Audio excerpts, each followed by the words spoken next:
व्यापि यत्सर्वं त्रैलोक्यं सचराचरं तत्पदं दर्शितं येन तस्मै श्री गुरवे नमः। चैतन्यः शाश्वतः शान्तः व्योमातीतः निरञ्जनः बिन्दुनादकलातीतः तस्मै श्री गुरवे नमः। ज्ञान उदधि अरु ज्ञान घना सद्गुरु शंकर रूप।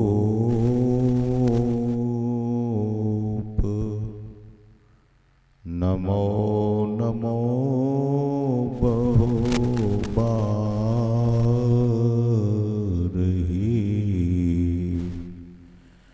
सकल सुपूज्यन भो। बोलिए श्री सद्गुरु महाराज की जय। प्रातः स्मरणीय अनंत श्री विभूषित परमाराध्य परम पूज्यपाद संत सद्गुरु महाराज के परम पावन युगल पद्म पदों में सदा सदा पदबंदन। मंच पर उपस्थित परम श्रद्धेय पूज्य स्वामी दिव्यानंद जी महाराज, श्रद्धेय स्वामी बोधानंद जी महाराज, श्रद्धेय स्वामी अशोकानंद बाबा, सत्यनारायण बाबा, स्वामी शुद्धानंद बाबा एवं अन्य साधु महात्मागण, विद्वज्जन, सत्संग में समुपस्थित परम सम्माननीय गुरुजन, साधक वृंद तथा पूजनीय मातृशक्तियों,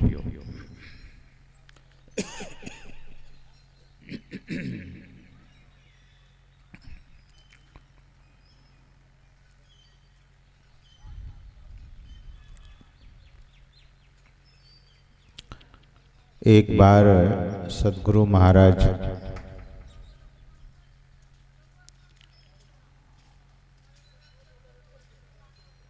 दार्जिलिंग गए थे सत्संग करने।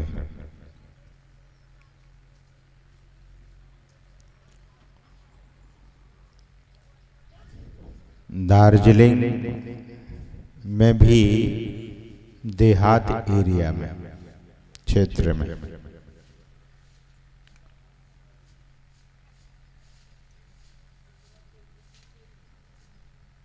तो पहाड़ी पर गुरु महाराज का डेरा था।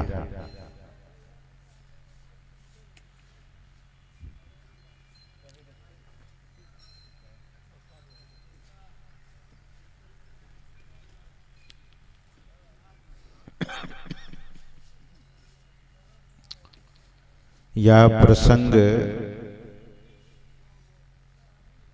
सद्गुरु महाराज के जो बहुत ही करीबी शिष्य थे, सेवक थे, पूज्य स्वामी राम लगन जी महाराज, जिनको बहुत कम लोग जानते हैं क्योंकि वे प्रचार क्षेत्र में कभी नहीं उतरे। गुरु महाराज के साथ जो प्रचार करने गुरु महाराज की सेवा में जाते थे, लेकिन कभी मंच पर बैठकर उसने प्रवचन नहीं किया। वे सुना रहे थे इस प्रसंग को कि डेरा पहाड़ी पर और पानी नीचे भरने के लिए हमको जाना पड़ता था। गुरु महाराज तो रात के 2:30 बजे शौचादि क्रिया करते थे तो उस समय रात्रि बिल्कुल निस्तब्ध होती है। पानी भरने के लिए नीचे और नीचे से ऊपर ले जाना होता था। भारत उस समय उतना विकसित नहीं था, हम आप जानते हैं। रोड गिने चुने हुआ करता था और पहाड़ी में तो ऐसे पगडंडी बना हुआ होता था। सज्जनों, किसी हिंसक जानवर को पूज्यपाद ने देख लिया तो उनके मन में थोड़ा सा भय हुआ। फिर मन में यह सोचकर कि मेरे सिर पर तो संत सद्गुरु दयाल बैठे हुए हैं, वे दयालु मेरे सिर पर बैठे हैं, मेरा कौन क्या बिगाड़ सकता है।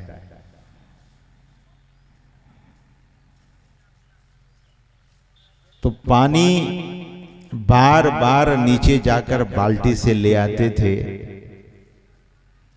तो पहाड़ पर चढ़ने की आदत तो थी नहीं। पहाड़ी लोगों के साथ पहाड़ पर चढ़ेंगे तो वे बहुत दूर निकल जाते हैं, क्योंकि आदत बनी हुई है उन लोगों को।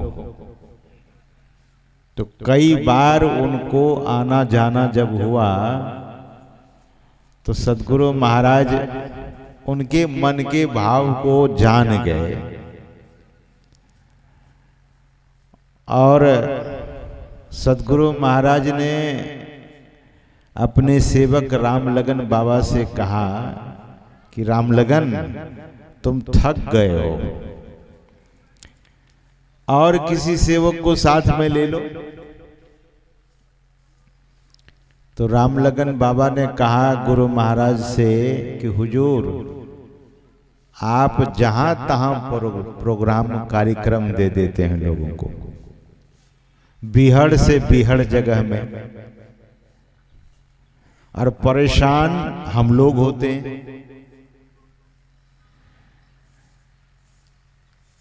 एक हिंसक पशु दिख गया था मुझे, मैं तो मन को समझाया, तो हुजूर अगर कोई हिंसक पशु इस जंगल में हम लोगों को खा जाएगा तब क्या होगा।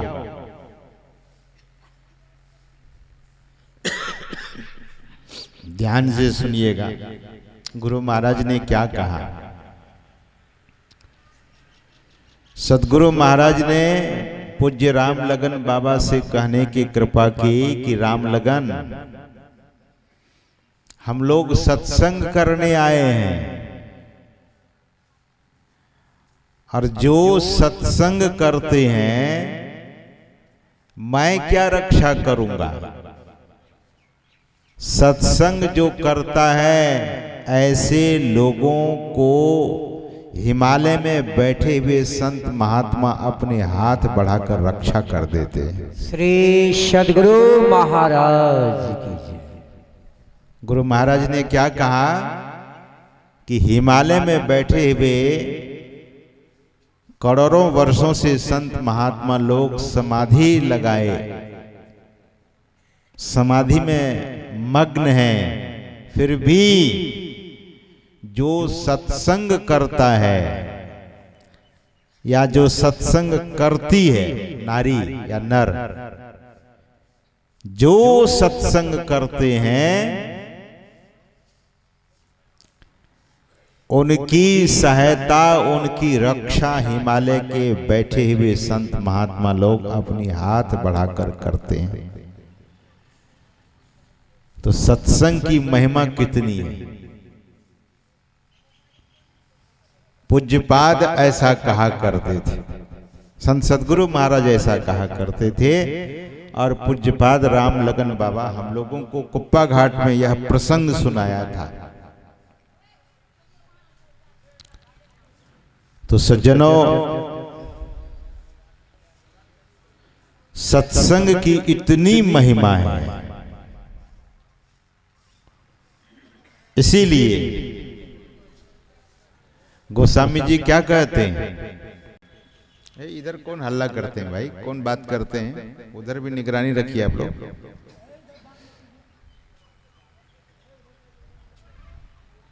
बोलिए श्री सद्गुरु महाराज की जय।